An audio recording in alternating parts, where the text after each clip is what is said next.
A park ranger in a ranger hat stands at a microphone on the left, while a person wearing glasses and a maroon jacket stands on the right.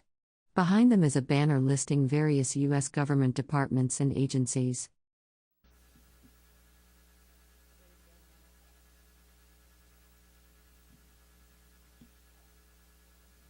Ladies and gentlemen, I'd like to welcome you to the Tent of Many Voices. This tent is part of a traveling exhibit that has been following the Lewis and Clark Trail since January of 2003.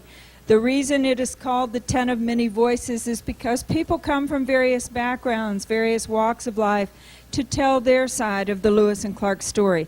It is a huge story, the story of men that went across this country, a young woman that accompanied them.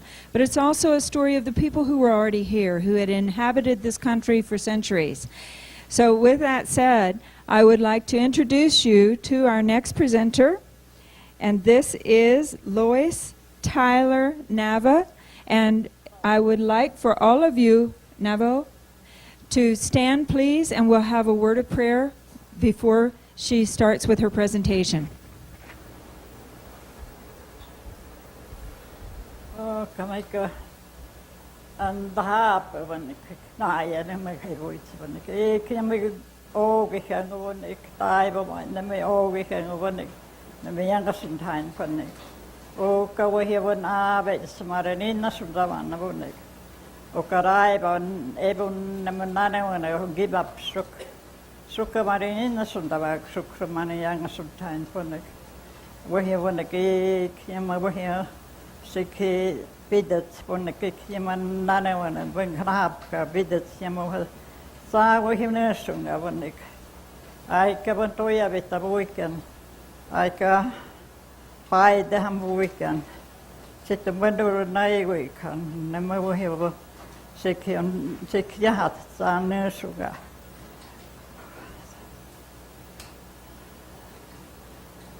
So when he was like, so working an angstron to up, and then when they could unbaby Jesus, there's never a younger voice, never youngest time.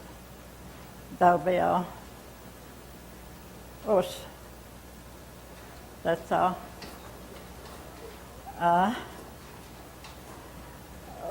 wasn't born here, but I was born down Fort Hall, and I've been running back and forth here and down Fort Hall, and I also like it here because my father and my mother, they were from here, and my father. A person with white hair and glasses wearing a maroon shirt stands at a microphone. They wear a beaded lanyard with a blue pendant. Behind them is a dark banner with partial text visible. He has his picture in that little log cabin. Second from the left, I guess. And my uncles, they both are there, and Chief Tendoy's son was the first one that was standing on the left, and my father and my two uncles, and a short guy. They called him Quida Movie. That means eagle nose. Eagle nose. But later they called him Nino or something, Nino. So I'm proud to be here, and because my people were from here, and I like it here. I was the last one to move to Fort Hall from here.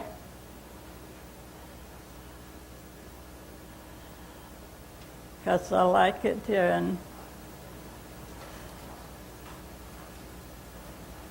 and my people are kind of proud people, you know. They lived in Lemhi. We had all everything. They helped, the white people helped them there and gave them wagons and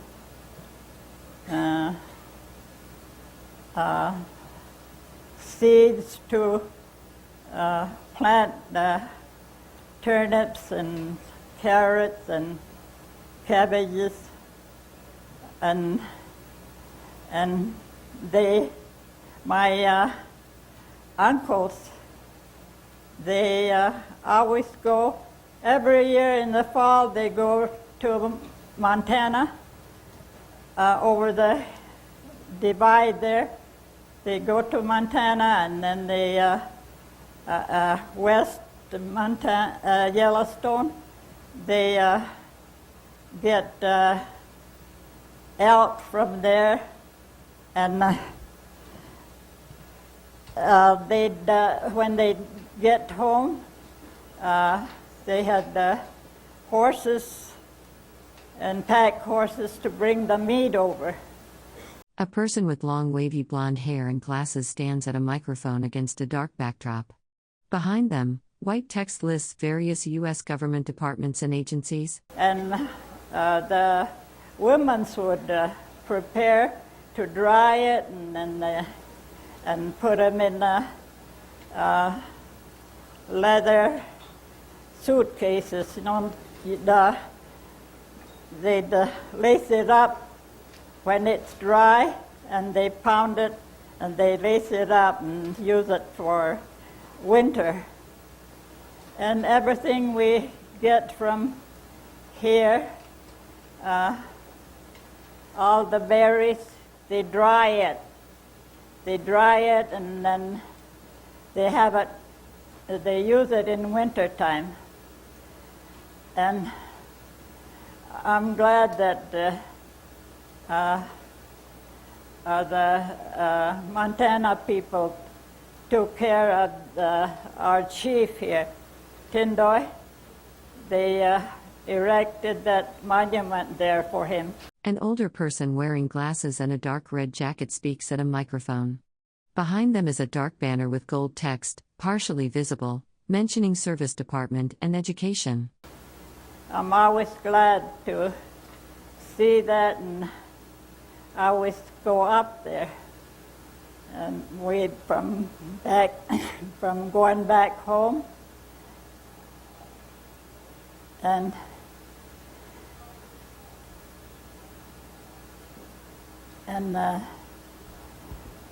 I'm glad that I stayed here long enough when I was running back and forth from Fort Hall to here, and all the merchants here a long time ago, they helped us, and the store people, they bought our gloves and whatever we made. They sure helped us lots. And then the man folks would work for some people here, like cleaning dishes and working on potatoes, and they like it here. And there's a lot of deer around here. That's our food, and salmon. And this town is called Araiba. That means salmon waters. And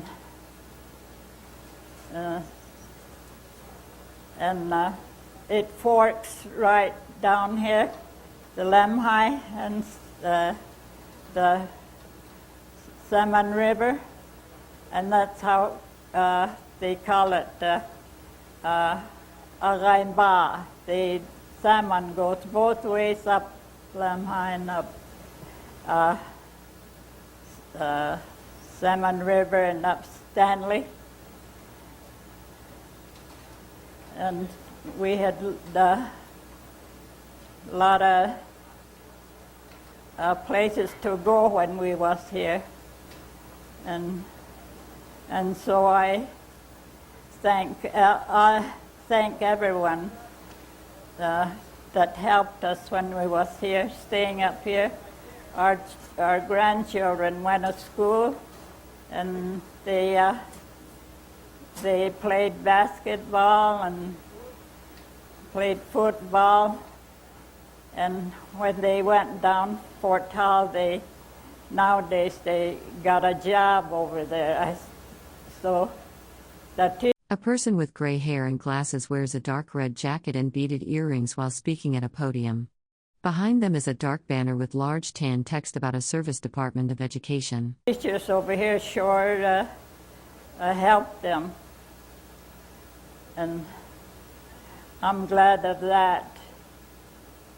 And then when I see the kids over here, your kids, I know they'll be, take care of you people, us people here when they get old, when they get to be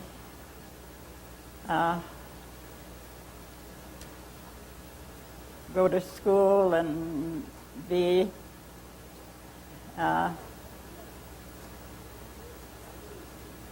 they'll take care of us here in Salmon, take care of you people too. So I'm always glad to be here, and I've always, when they have meeting here, I always come.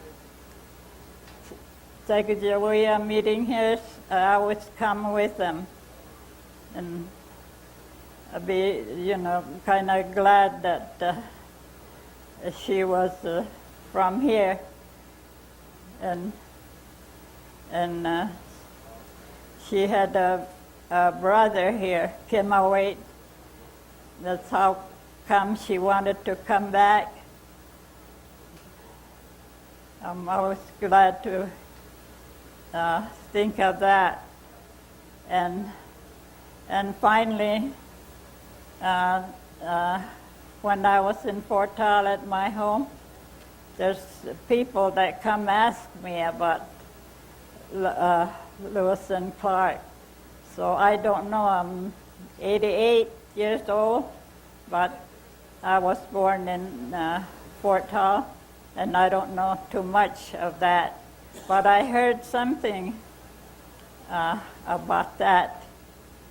My people were in Lemhi, and there's one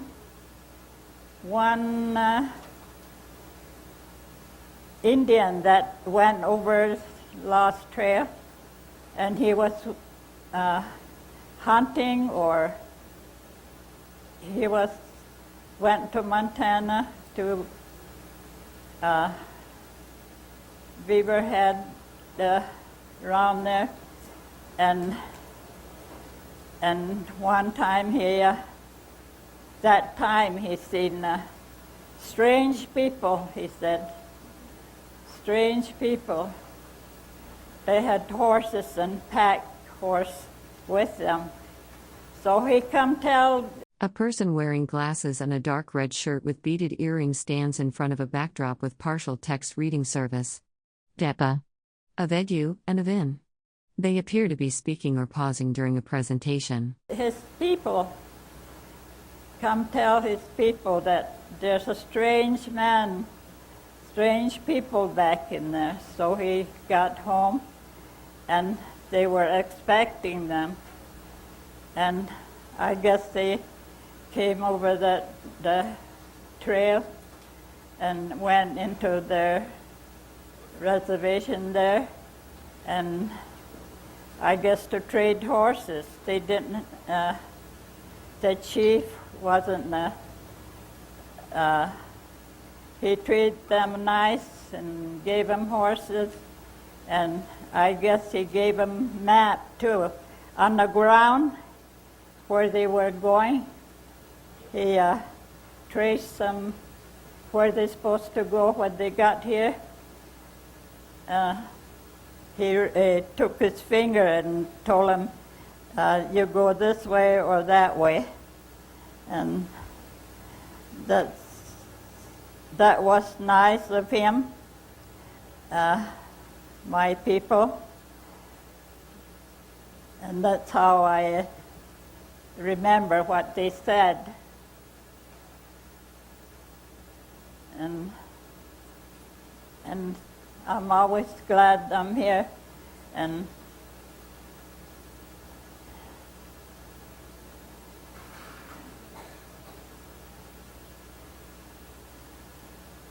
I've also worked around here in potatoes,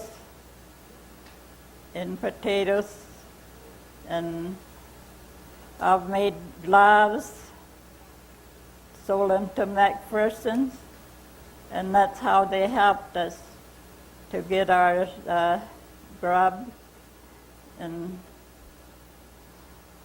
I can't do those things nowadays. Can't stretch deer hides.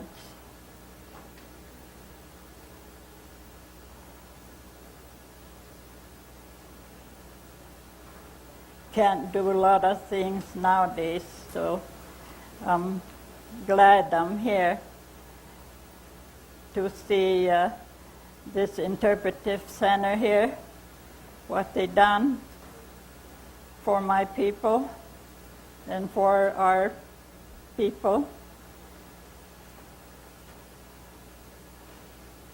And so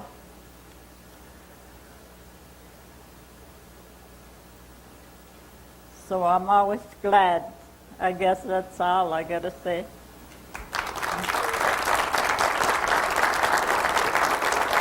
A person wearing glasses and a maroon shirt with beaded earrings sits in front of a dark background with partial text visible reading Service DEPA and of Edu and in a FR.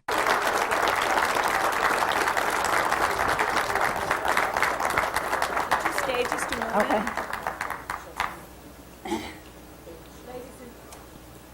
Ladies and gentlemen, we have just a few minutes for questions for Lois, if you would like to ask her questions at this time. It's a rare honor and a treat for us to have an elder with us, and we appreciate you coming out very much. So some of you might wish to ask Lois some questions at this time. If you'll raise your hand, I'll come around with a microphone. Yes, ma'am. Are you grandmother to the Arrowwhites? No, I'm not. What were your children's names, or what are they now? They're my sister's grandchildren.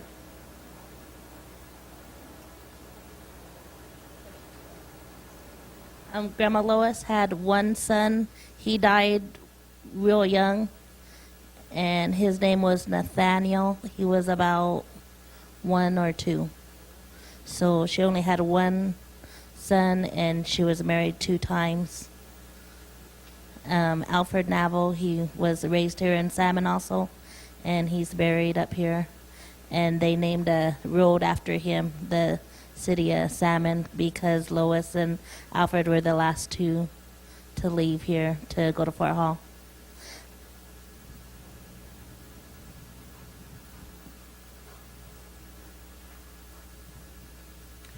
I noticed you pronounce it Sacagawea. I wondered if you could speak about the different pronunciations of Sacagawea's name and your take on it.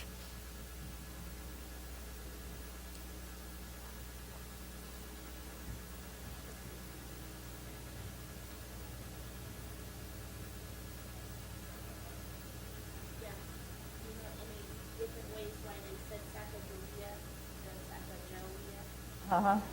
Like Rosina, how she says it? My people know they called her Seguijawohe for Indian, and then nowadays I hear Sacagawea, Seguijawohe. I guess it means she played with a lot of mud, and throw them. And then they call her Seguijawohe. Segui means mud, you know. And I don't know, I don't know what happened, so. A person wearing glasses and a maroon shirt with beaded earrings speaks at what appears to be an indoor event. Text visible in the background is partially obscured but includes words like Ejik and Finn. I haven't, I guess it was early in years that she was taken. Before my people didn't say anything about it. But nowadays we heard stories about her and the fine things she did to come back to her people. I always thought she wanted to come back because she has her brother here. And I don't really know where she is buried, you know, when she died. I've never heard in Wyoming, they say, but I never knew, or my parents didn't know.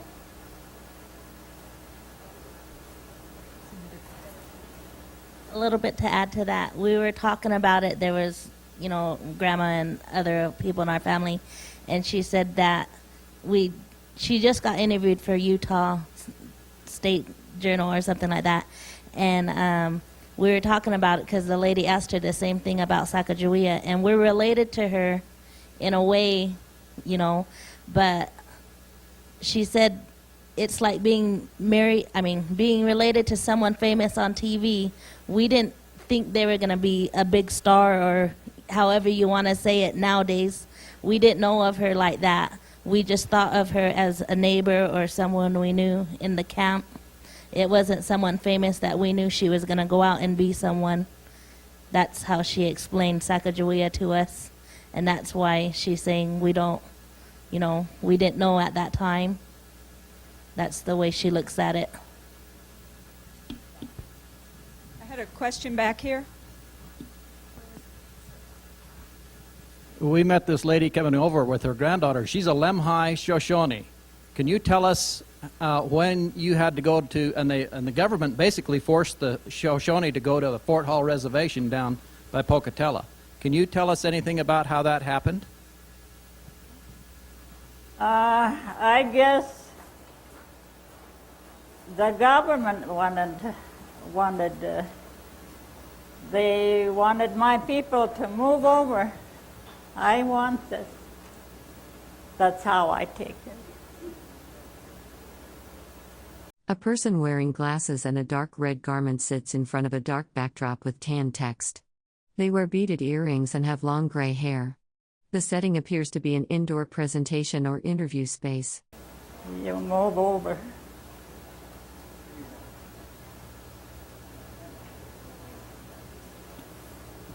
Grandma, if you could tell them a little bit about what happened to your home. She told us, and as far as our family knows, she went down to visit in Fort Hall because, like she said, she wasn't born here, but she always was raised here. And the city of Salmon, that this man promised her and her family that they could live there in her home. But she went down to visit in Fort Hall, and somehow they got word that their stuff was in storage and her house was knocked down. So now she resides in Fort Hall.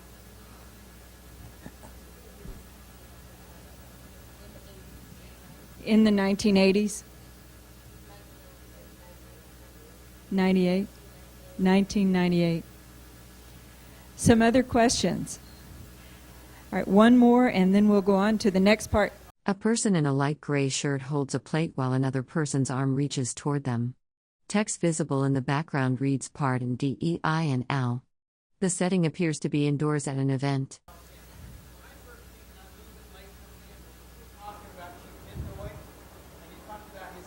you remember what his son's name was? Uh, Tendoy's son. John Tendoy, I think. And I can't even remember his Indian name either. He's saying, was it Joe? Yeah, I think it is Joe Tendoy. He's the first one on that picture standing.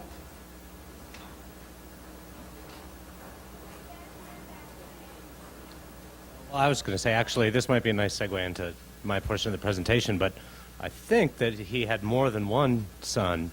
Two people stand facing each other against a dark backdrop with white text listing government departments. The person on the right wears glasses, white hair, a maroon shirt, and a lanyard with a badge. The person on the left has long wavy blonde hair. There's a book for sale here, though, in the gift shop by Crowder, which has the Tendoy family tree in the back.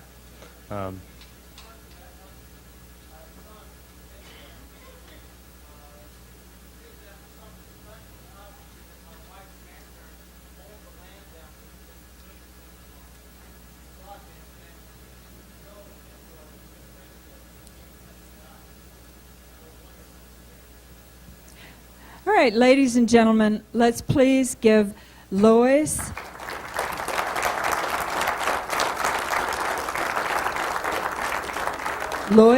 Tyler Nava. And we would like to thank you very much for coming. And at this time, if you'll give her one more round of applause, then we're going to turn it over to John Mann.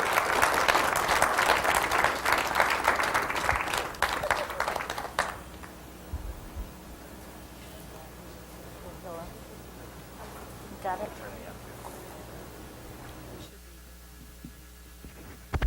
Yeah, seems to be working. A person stands at a large tilted display board showing a map while another person sits at a wooden podium wearing a hat. An audience watches from the foreground in what appears to be an indoor venue with a curtained backdrop.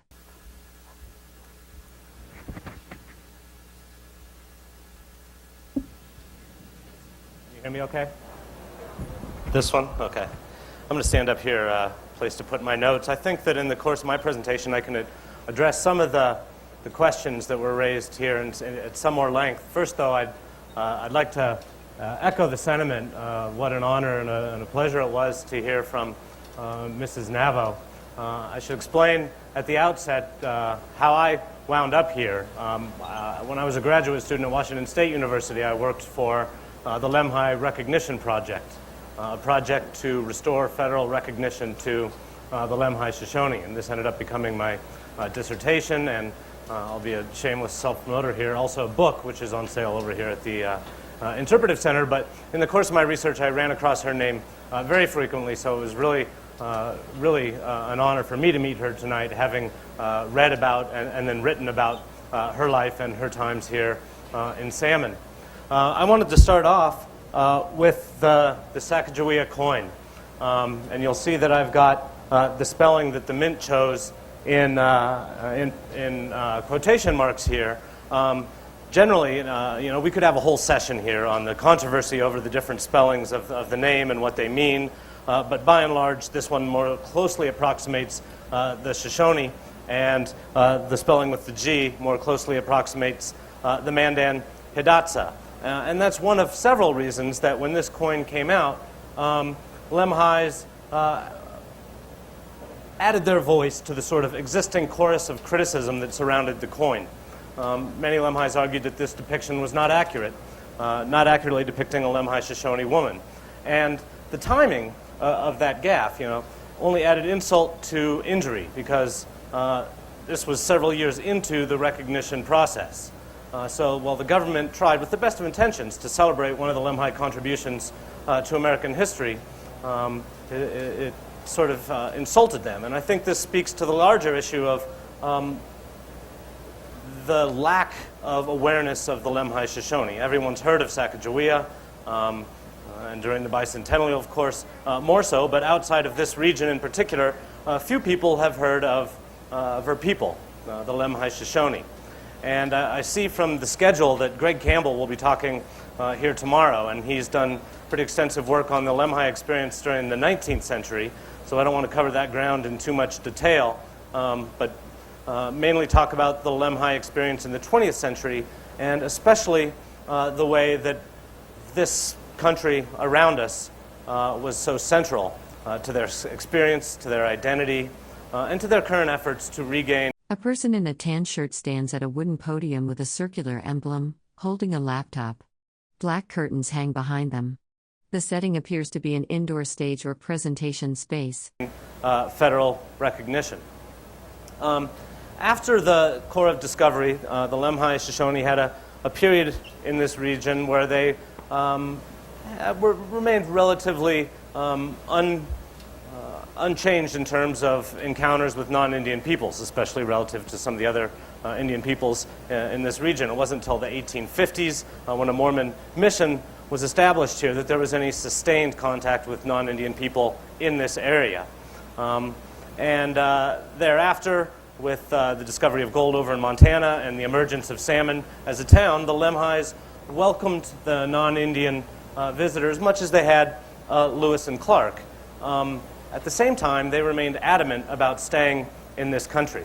And despite an agreement that had been drafted with the government, they refused to leave here for the last few decades of the 19th century. The removal agreement then occurred in 1905, and the best way I can describe it is somewhat suspicious. The Lemhis had been continually and adamantly refusing to remove until this apparent agreement in 1905, when a majority of the adult males on the Lemhi reservation apparently consented to move, and then immediately thereafter started lobbying against this apparent agreement. And so the removal process itself didn't take place until 1907. And one of the pioneers in the Lemhi Valley, Nora Urian Whitwell, described the process in this way, and I'm quoting here from a later recollection. They never left willingly. They packed their meager belongings on horses, strapped the ends on their wikiup poles, stuck the ends of their wikiup poles to the sides of their horses, and they dragged them along. They were very sad and passed through the valley crying. The ranchers along the way could hear their crying for some distance before they passed their homes. The ranchers were near tears, and some did cry. They were so sorry for them, having to go against their will. I'm still sorry, for we had great respect for Chief Tendoy and his tribe. So as that quotation suggests, I think, the Lemhi were not enthusiastic about leaving their homeland in this region, and they had forged close ties with the non-Indian community here, and many of the members of that community were also not entirely enthusiastic about this removal process. And the Lemhi now, many of them refer to it in retrospect as the Lemhi Trail of Tears.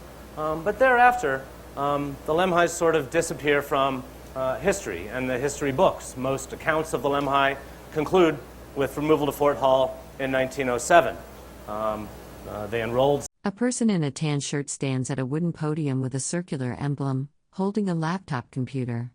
The background is dark with stage lighting visible above. Subsequently as members of the Shoshone-Bannock tribes down there, many of them anyway, and the assumption was, well, they're all Shoshone-Bannocks down at Fort Hall now, there are no Lemhis. But as I think Lois's presentation suggested, and as my own research has indicated to me, a very distinct Lemhi identity persisted throughout the course of the 20th century. And as I suggested earlier, that identity was very much tied up with their association with their homeland here in the Salmon River country. And I want to talk about that, I guess, in three ways to elaborate, to be a little more specific about what I'm talking about.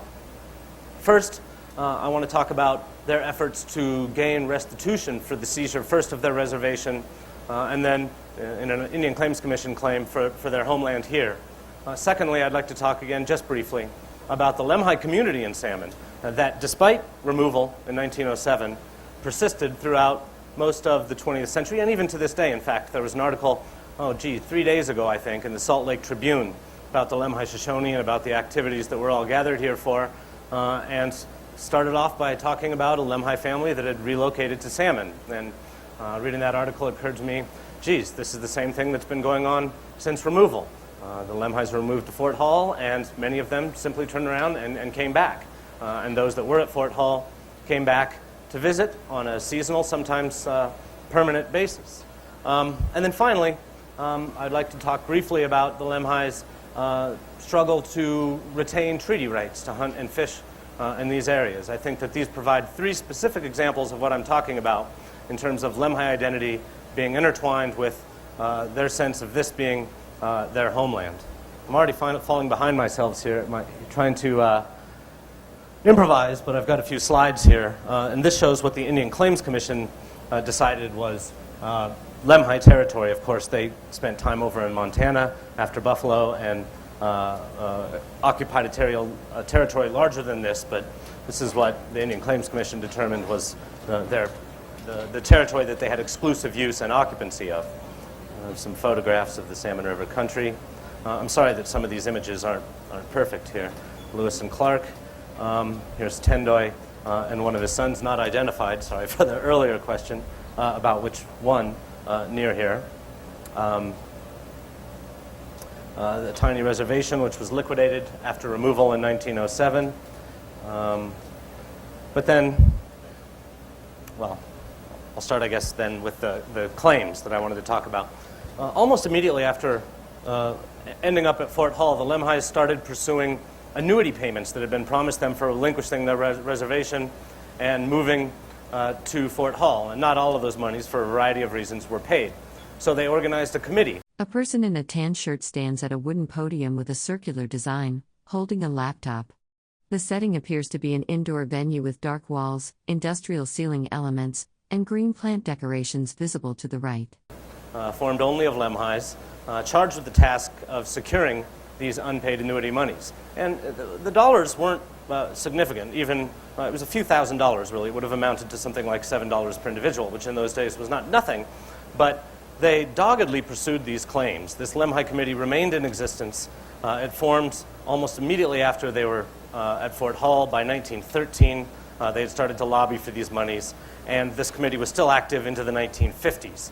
When the matter wasn't entirely resolved, it ended up being lumped in with some Indian Claims Commission monies and eventually resolved in that way. But the point is that the Salmon River country and Lemhi identity were intertwined insofar as they organized politically to pursue these monies.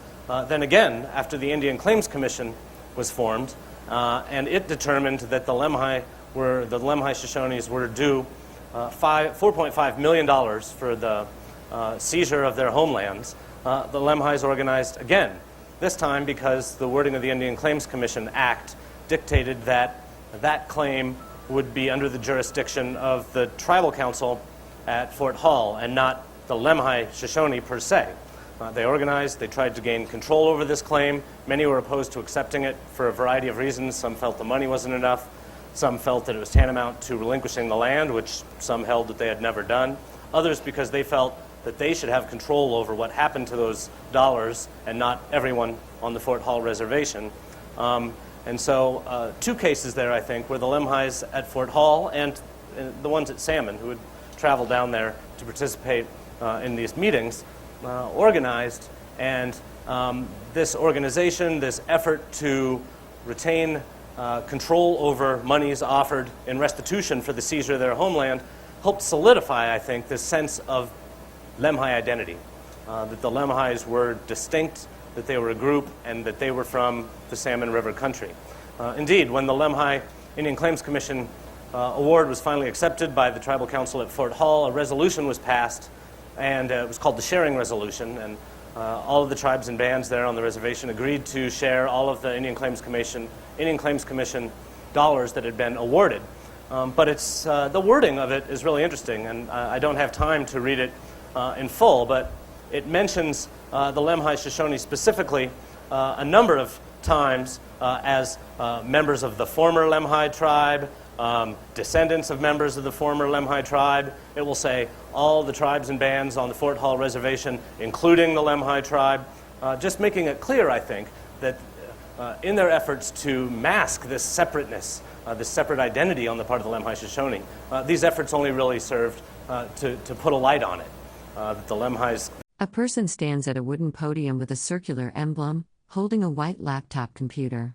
They wear a light tan shirt and face the camera with a slight smile against a dark curtained background. They considered themselves a distinct group, and that many people at Fort Hall considered them different to some extent, insofar as their homeland was in this place too.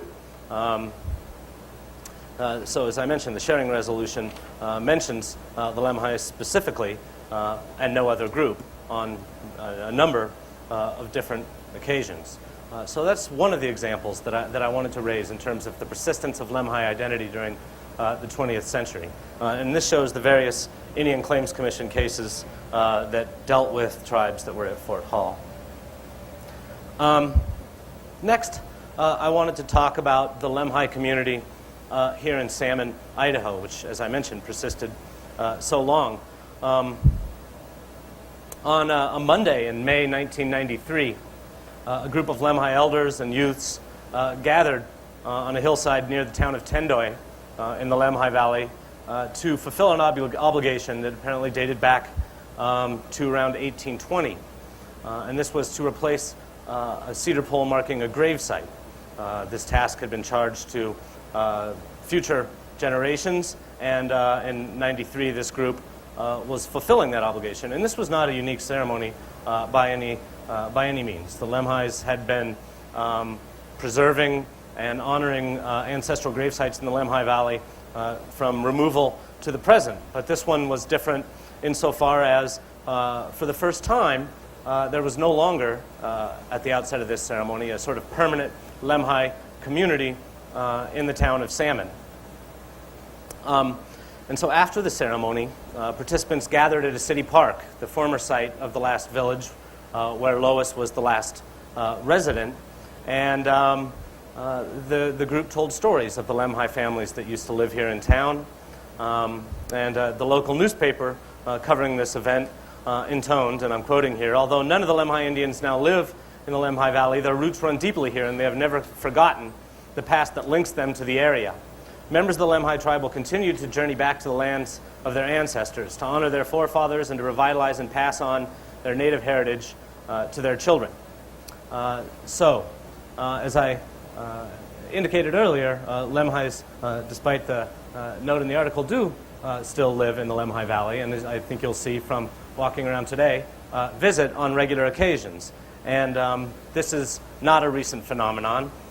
Immediately after removal, as I suggested before, Lemhis returned here and lived throughout town, but there was also a Lemhi Indian village, it was known, or encampment, which moved around town and generally occupied lands that had been donated by sympathetic non-Indian families. A person in a tan shirt stands at a wooden podium with a circular seal, holding a laptop. The background is dark fabric. Stage lighting illuminates the speaker and podium. Many of them pioneer families. Lois made reference to one of the last families, the Sims family, I believe, which had allowed the Lemhi village to occupy its land. But just to illustrate my point, here's a photograph of some Lemhis in Salmon, 1929, a village west of Salmon, and another encampment.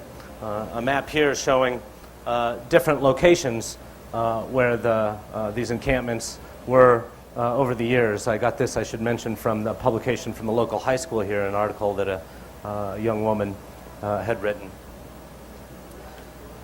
The persistence of this village, I think, speaks to not only the Lemhi attachment to the Salmon River country, but also to the good ties that they'd forged with the non-Indian community here in the early days prior to removal. As I mentioned, the Lemhis and the non-Indian community had forged close ties, and I think I spoke to that some when I read that the quotation, and also just now made reference to it. Lois did as well, talking about the local stores that would sell Lemhi products, or to the jobs that they held in the valley. And so for a long time, the Indian and non-Indian communities here were very close. There's a picture of the last one here at the intersection of 93 and Kids Creek from 1980. Again, the quality is not great, but this is what's now Kids Creek Park. The Lemhis here in Salmon, I think, also struck a balance between integrating into this community and also maintaining aspects of their traditional culture. And some of these other slides, I think, speak to that. These are some photographs of a glove-making kit. This was one of the mainstays of the Lemhi Indian Village, making gloves for sale, not only in Salmon, but some as far away as California. They would make them in bulk and sell them at some distance, at least as late as the 1930s. And then also here, some moccasins sold at a Salmon, Idaho store, purchased by Jed Wilson, longtime resident here, who allowed me to take these photographs. And then the Lemhis continued to rely on traditional means of subsistence right up into the late 20th century. Here are photos showing bitterroot harvesting above a Lemhi harvesting bitterroot in 71, and then in 1974 processing bitterroot at the Indian Village here in Salmon. Some Lemhi tribal members in the village, 1958. But then, as this photograph suggests, I think, to some extent, integration into the local community. Here's some Lemhi children preparing for an Easter egg hunt in Salmon, 1964, looking plenty excited about that event. A person in a tan shirt stands at a wooden podium with a circular seal, holding a white laptop computer. They face left against a dark curtained background. Stage lighting illuminates the scene. Ultimately, though, what had been seen by many as a sort of quaint reminder of the earlier history, I think, by others came to be seen more as an eyesore, maybe detraction to tourism. And as Lois indicated, the village was demolished in stages, partially in 1987, then shortly thereafter there was a fire, and then finally the last portions of it where Lois and Alfred had lived in the 1990s, and it's now Kids Creek Park. The final thing I wanted to talk about was the Lemhi, the importance of salmon in particular as a resource, but other hunting and fishing resources in the Salmon River country. As salmon runs in particular diminished over the course of the 20th century as a result of a variety of factors, which I'm sure we could debate, Indian fishing in particular came under heavy criticism by a variety of different groups. And ultimately, the state of Idaho challenged the Lemhi's treaty rights to hunt and fish off-reservation after a Lemhi, Gerald Tinno, was arrested in June of 1968 for spearing salmon up the Yankee Fork River. Ultimately, this case went to the Idaho Supreme Court, which confirmed the Lemhi's right to fish for salmon off the reservation in areas that they had been promised that they could retain access to in the Fort Bridger Treaty, and depending on who you talk to, some other documents as well. But the contention over treaty rights and over Indian spearfishing in particular gave way more to cooperation, I think, in recent decades, especially after the Snake River sockeye salmon was listed as an endangered species. And the Shoshone-Bannock tribes and Lemhis started working thereafter more closely with the Fish and Game Department to help restore the runs. And I think that these signs have been more promising. And certainly cases like the Tinno case, like the Bologna decision in Oregon, the Bolt decision in Washington, have indicated that the Indian peoples are going to have a place at the bargaining table when it comes to preserving the salmon species, and the Lemhis and other Indian peoples in this area have been responsible about maintaining this resource, as they have been for generations and generations. So I see I'm running out of time. To conclude, just to reiterate that despite the Lemhi's absence from the history books in the 20th century, they have persisted culturally as a people and retained a sense of identity, which has been very much intertwined with their sense of this country as their homeland, whether it was legal struggles over gaining. A person stands at a wooden podium with a circular emblem, holding a laptop computer. They gesture with one hand while speaking against a dark background with stage lighting visible overhead. Restitution, whether it was the Lemhi persistence, the sort of tenacity with which they clung to a foothold here in the town of Salmon, or whether it was their commitment to continuing to harvest traditional resources and to maintaining those resources for future generations. The Lemhis have really retained a sense of identity.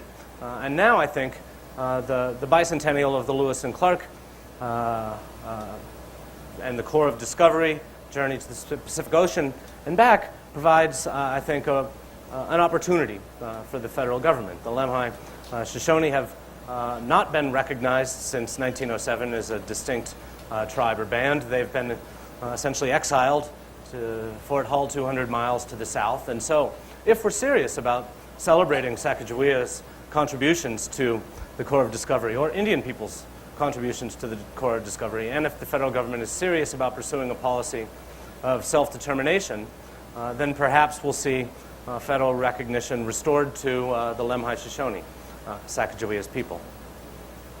That's all I had to say. I have time for some questions.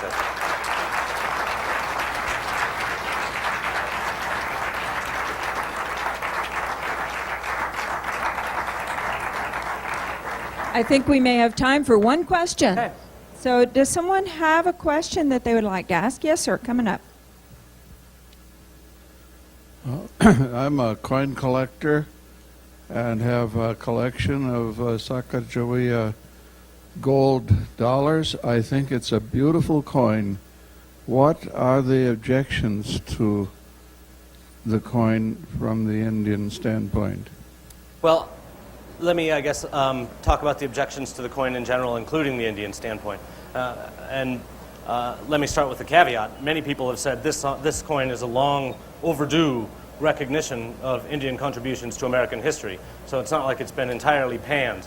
But people have argued, for instance, that look at the irony of the juxtaposition of Sacagawea, who some people argue, and again, you can argue about Sacagawea until the cows come home, but some argue was essentially enslaved, and juxtaposed beneath the word above it, liberty.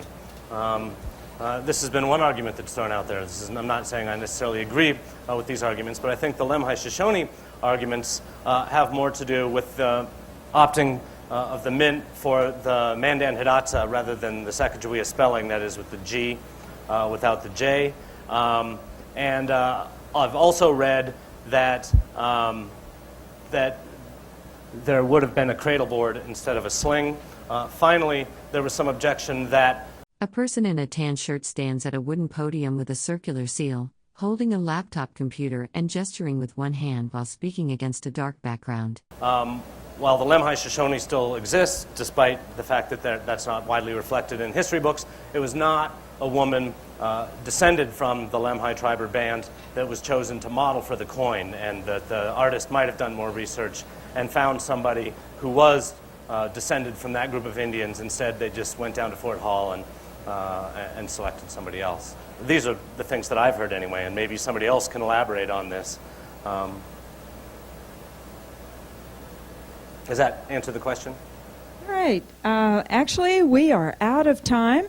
And if you would like, this is John Mann, and he will be outside the tent in the next little while, and I'm sure he'd be glad to answer your questions out there. But let's give him a big hand. Thank you very much, John, for coming in and presenting.